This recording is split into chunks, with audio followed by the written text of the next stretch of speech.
July 2007. I have begun work on Project X. We're calling it that, even though pretty much everyone knows it's going to be called Geezer TV. And everyone is very nice. I have some misgivings about my boss, Mark. It's a little strange. 6 years ago, he and I were doing the same job with Helen Uxbridge on the same level at the BBC. Our job was to make promos for programmes on what was then called BBC Choice and is now called BBC Three.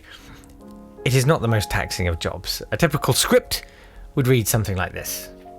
Voiceover. Tonight at 9, the story of a woman. Clip. Woman. Bobby, no! The story of a woman. Tonight at 9. It's not exactly Arthur Miller, is it? Anyway, I like the job. You get to do a bit of writing, a bit of directing, and a bit of editing. Art, it is not, but it beats working. Anyway, Mark and I were on the same team, working for Helen. And Mark could be a bit precious about his promos sometimes. I remember there was one that was going to be filmed with the presenters of a show in their dressing rooms. And it was supposed to look very fly on the wall, with handheld cameras and them putting on their makeup. Like, I'm sure you got the picture. You know, rough and ready, shot from the hip. Mark wanted them to wear ball gowns and for there to be huge bunches of flowers everywhere. Let me give you some sense of the budget. One David Attenborough series that year on BBC One had the same budget as our entire channel's output for a year. There was no money. But Mark went on wildly. I seem to remember him wanting a piano in there. I could be making that up. Helicopters, lions, fuck knows. And now, amazingly, he's a creative director at this little company called NATV, and my boss, and it does slightly worry me. There's something about watching someone trying to act like a boss when you've seen them not a boss that leaves you unconvinced. He's very good at the cocking one leg on the edge of a desk style of low-key Brentian management, but I don't know. His broad smiles of assurance don't completely erase my memories of BBC Choice. We shall see. NATV is the company that's won the contract to make all the programmes for Geezer TV. Geezer TV is owned as a franchise by a big American broadcasting company, and they've paid a lump of money to NATV to make all the shows for the channel. NATV itself is a strange place.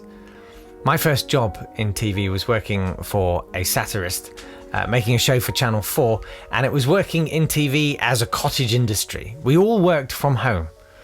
My boss up in the Lake District, his researcher in York, and me in London. I do not recommend it.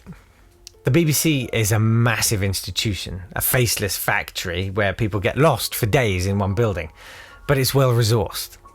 And NATV falls somewhere between the two. It has a feel of an ex-polytechnic college in somewhere like Reading. There are the seasoned old men who own the company who sit downstairs running hands through their hair and occasionally sighing the word fuck and barking requests to the receptionist.